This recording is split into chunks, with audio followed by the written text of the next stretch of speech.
자, 우리 다 같이 사도신경으로 신앙 고백하겠습니다. 전능하사 천지를 만드신 하나님 아버지를 내가 믿사오며 그 외아들 우리 주 예수 그리스도를 믿사오니 이는 성령으로 잉태하사 동정녀 마리아에게 나시고 본디오 빌라도에게 고난을 받으사 십자가에 못 박혀 죽으시고 장사한 지 사흘 만에 죽은 자 가운데서 다시 살아나시며 하늘에 오르사 전능하신 하나님 우편에 앉아 계시다가 저리로서 산 자와 죽은 자를 심판하러 오시리라. 성령을 믿사오며 거룩한 공회와 성도가 서로 교통하는 것과 죄를 사하여 주시는 것과 몸이 다시 사는 것과 영원히 사는 것을 믿사옵나이다. 아멘. 찬송가 133장입니다. 하나님의 말씀으로 함께 찬송하겠습니다.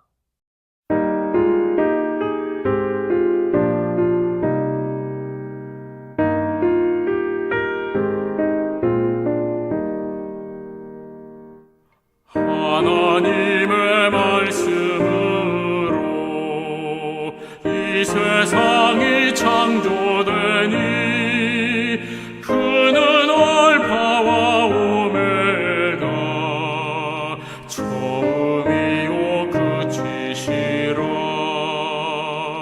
지난 날과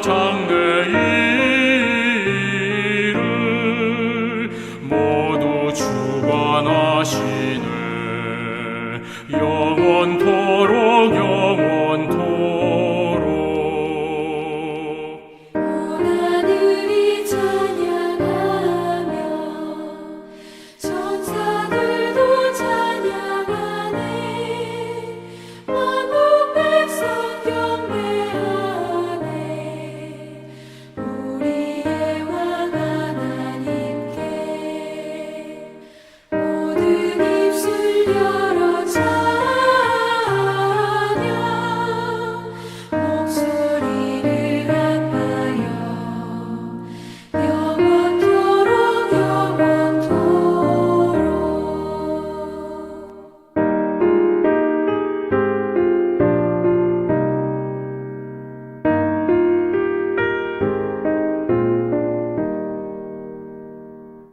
성부성자 성령주님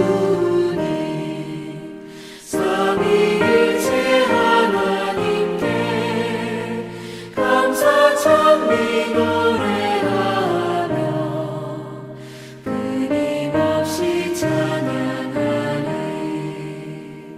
존귀 영광 주의 권세 영원하신 승리를 영원토록 영원토록.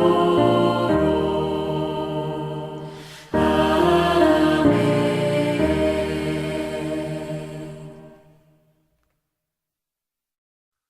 자, 오늘 우리가 함께 묵상할 하나님의 말씀은 예레미야 51장 11절부터 19절까지 말씀입니다. 화살을 갈며 둥근 방패를 준비하라. 여호와께서 메대 왕들의 마음을 부추기사 바벨론을 멸하기로 뜻하시라니 이는 여호와께서 보복하시는 것 곧 그의 성전을 위하여 보복하시는 것이라. 바벨론 성벽을 향하여 깃발을 세우고 튼튼히 지키며 파수꾼을 세우며 복병을 매복시켜 방비하라. 이는 여호와께서 바벨론 주민에 대하여 말씀하신 대로 계획하시고 행하심이로다. 많은 물가에 살면서 재물이 많은 자여, 내 재물의 한계 곧 내 끝이 왔도다. 만군의 여호와께서 자기의 목숨을 두고 맹세하시되 내가 진실로 사람을 메뚜기같이 내게 가득하게 하리니 그들이 너를 향하여 환성을 높이리라. 여호와께서 그의 능력으로 땅을 지으셨고 그의 지혜로 세계를 세우셨고 그의 명철로 하늘들을 펴셨으며 그가 목소리를 내신즉 하늘에 많은 물이 생기나니 그는 땅 끝에서 구름이 오르게 하시며 비를 위하여 번개를 치게 하시며 그의 곳간에서 바람을 내시거늘 사람마다 어리석고 무식하도다.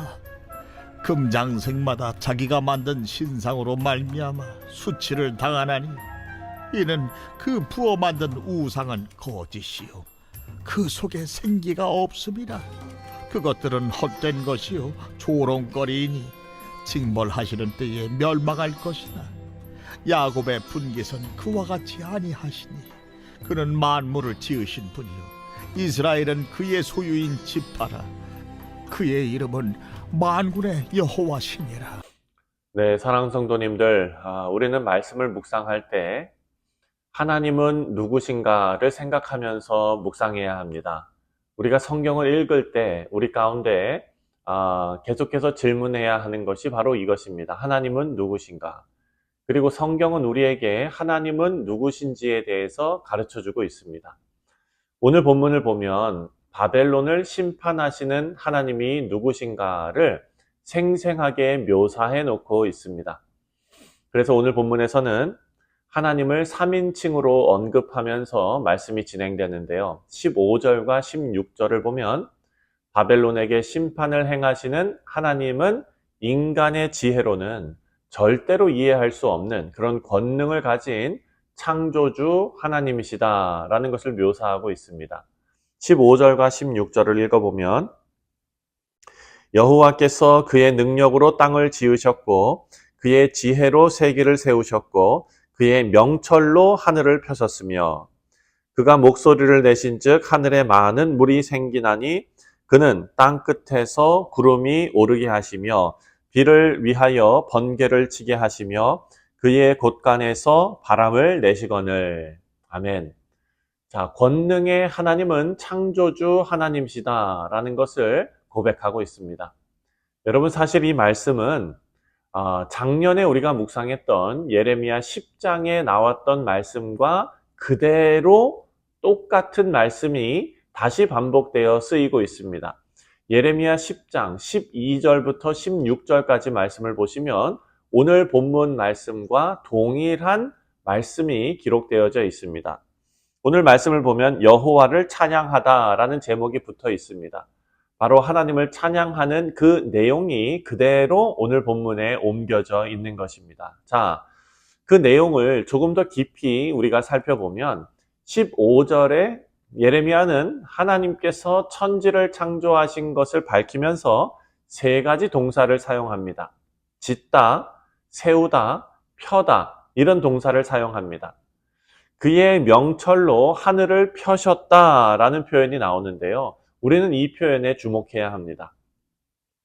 여러분, 당시 고대 히브리 사람들은요, 그들만의 세계관이 있었습니다. 그 세계관으로는 지금 우리가 알고 있는 현대의 천체 과학을 절대 이해할 수가 없습니다. 그래서 그들의 입장에서 이 말씀을 우리가 해석해야 되는데, 그때 사람들은요, 하늘이 둥근 판으로 되어져 있고 그 판에 해, 달, 별 이런 것들이 달려 있다라고 생각을 했습니다.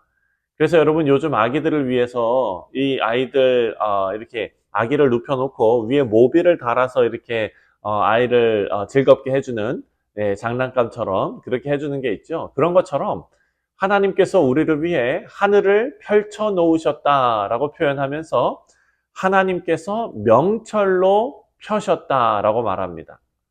자, 우리 사랑하는 성도님들, 우리는 바쁜 일상을 살다 보니까요, 하늘 볼 기회가 많이 없는 것 같습니다. 예레미야는 하늘을 보면서 하나님의 명철을 생각했습니다. 성경은 하나님이 누구신가를 우리에게 알려주는데요. 말씀을 통해서 하나님께서 어떤 분이신지 우리에게 알려주시지만 하나님께서 펼치신 자연을 보고도 해와 달과 별을 보면서 하나님의 명철을 생각할 수 있는, 하나님을 즐거워하고 가까이 하는 마음이 우리 가운데 있기를 간절히 바랍니다.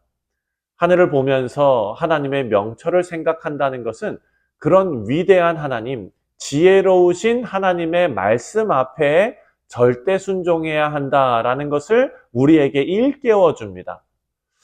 하나님께서 지으신 해와 달과 별을 보면서 감탄하고 끝나면 사실 아무것도 아닙니다. 우리가 하나님의 위대하심, 그리고 온전하시고 지혜로우심을 안다면 우리는 하나님 말씀에 기꺼이 순종해야 합니다. 거기까지 가야 하나님을 올바로 알게 된 것입니다. 하나님의 말씀인 성경 중에는요, 우리가 인간의 이성으로는 이해하기 힘든 부분들이 분명히 존재합니다. 그렇지만 그것은 우리가 감히 따라갈 수 없는 하나님의 지혜의 말씀이기 때문에 우리는 말씀을 있는 그대로 의심하지 말고 믿어야 합니다.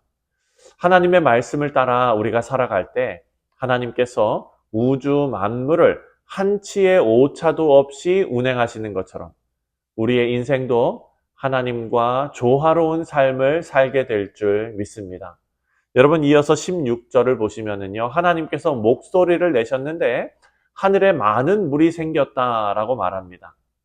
비도 하나님께서 통제하시고 번개와 바람도 하나님의 명령으로 움직인다라는 말입니다. 따라서 하나님께서 목소리를 내신다라는 것은 하나님께서 명령하시면 인간이 놀라게 되는 자연현상이 일어난다라는 것입니다. 여러분, 우리는 과학을 다 공부했기 때문에 태양열이 내리쬐면 바다의 수분이 증발하고 그것이 구름을 형성하게 되고, 그리고 또 비구름을 통해서 땅에 비가 내리는 것. 여러분, 이 모든 것을 과학적으로 우리는 알고 있습니다. 그리고 이 사실은 과학적으로 증명된 일입니다. 그리고 바람도 기압차 때문에 생기는 현상이라는 것도 우리가 잘 압니다. 그래서 여러분, 웨더 채널 같은 걸 보면 바람의 방향과 세기와 그리고 비가 오는지 가뭄이 드는지 일기예보를 보면서 그 날씨를 미리 알 수 있습니다. 하지만 오늘 본문을 보면 이런 기상현상이 하나님께서 창조하신 자연 법칙에 따라서만 나타나는 것이 아니다라고 우리에게 알려줍니다. 하나님께서 천지를 창조하시고 자연의 법칙을 만들어 놓으셨습니다. 그리고 모든 만물이 이 자연의 법칙 안에서 움직인다라는 것을 우리는 알고 있습니다. 하지만 사랑하는 성도님들, 그 이상의 무엇이 있다는 것도 우리는 알아야 합니다. 하나님께서 자연의 법칙을 세우시고 더 이상 관여하지 않으신다라고 생각하면 안 됩니다.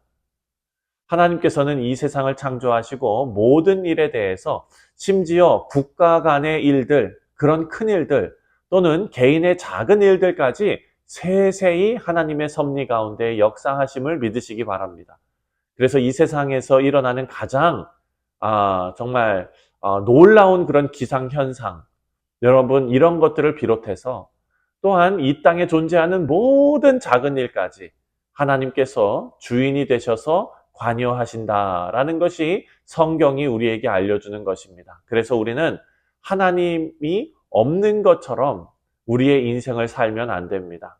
우리의 생각과 태도와 상관없이 하나님께서는 우리의 삶에 깊숙이 관여하시고 또 우리를 간섭하십니다. 이것이 하나님께서 우리에게 주시는 큰 은혜임을 깨달아야 합니다. 우리 성도님들, 이 세상의 모든 것들이 하나님의 섭리의 손길에 의해서 움직입니다. 하나님의 명철을 따라 온 우주가 움직이는 것처럼 인간이 절대 이해하지 못하는 능력으로 우리 인생에 개입하십니다. 여러분, 이런 메시지는 포로 생활을 하고 있는 유다 백성들과 이스라엘 백성들에게 진리의 말씀이자 복음이었습니다. 예레미야가 선포하는 하나님께서 어떤 분이신가에 대한 메시지는 비록 지금의 처지가 비참하지만 그들의 인생이 하나님의 명철 가운데 운행되고 있다라는 확신이 있으면 그 삶에는 소망이 생기기 시작합니다. 실제로 그 소망을 품고 70년의 시간이 흘러 하나님께서 이스라엘 백성들을 회복시키십니다. 여러분, 이 말씀을 우리가 2024년에 이 말씀을 우리가 묵상하고 있습니다. 우리에게도 동일한 은혜와 깨달음이 있으시길 바랍니다. 하나님께서 우리 교회와 또 우리 가정을 주의 깊게 살피시면서 하나님의 섬세한 섭리로 돌봐주실 줄 믿습니다. 그래서 우리가 할 일은 우리의 삶이 하나님의 주권과 섭리의 영역에 있다는 것을 인정하고 하나님의 뜻에 순종하는 삶을 사는 것입니다. 어제 묵상한 주일 말씀처럼 하나님께서 주신 믿음으로 또 천국을 소망하며 천국의 소망을 품고 오늘을 사랑으로 살아가시는 우리 복된 성도님들 되시기를 주님의 이름으로 축원드립니다. 기도하겠습니다. 하나님 아버지 은혜와 사랑에 감사를 드립니다. 오늘도 하나님께서 천지를 운행하시고 또한 우리 개인의 가장 사소한 문제까지 관여하시며 우리를 돌보시는 창조주 하나님이심을 우리가 인정하고 하나님의 그 은혜와 사랑을 간구하며 오늘 하루 살아가는 우리 모두 되게 하여 주옵소서. 감사드리오며 예수님의 이름으로 간절히 기도하옵나이다. 아멘. 하늘에 계신 우리 아버지여, 이름이 거룩히 여김을 받으시오며 나라가 임하시오며 뜻이 하늘에서 이루어진 것 같이 땅에서도 이루어지이다. 오늘 우리에게 일용할 양식을 주시옵고 우리가 우리에게 죄 지은 자를 사하여 준 것 같이 우리 죄를 사하여 주시옵고 우리를 시험에 들게 하지 마시옵고 다만 악에서 구하시옵소서. 나라와 권세와 영광이 아버지께 영원히 있사옵나이다. 아멘. 네, 사랑하는 성도님들, 오늘 월요일은 우리 교육부서를 위해서 기도하는 날입니다. 우리 자라나는 아이들이 하나님의 은혜 가운데 건강하고 또 신앙으로 성숙한 자녀들로 세워질 수 있도록 위해서 기도해 주시기를 바랍니다. 이제 방학을 마치고 학교로 돌아가는 자녀들, 하나님께서 그들에게 지혜와 명철을 주시고 성실함으로 그 학업을 잘 감당할 수 있도록 기도해 주시고 또 대학교로 떠나는 그런 학생들도 있습니다. 그곳에서 부모와 이제 떨어져 학교 생활을 할 텐데 외롭지 않고 또 안전하게 하나님의 권능의 그 날개 그늘에 그들을 보호해 달라고 우리 다 같이 기도하겠습니다. 다 같이 기도합니다.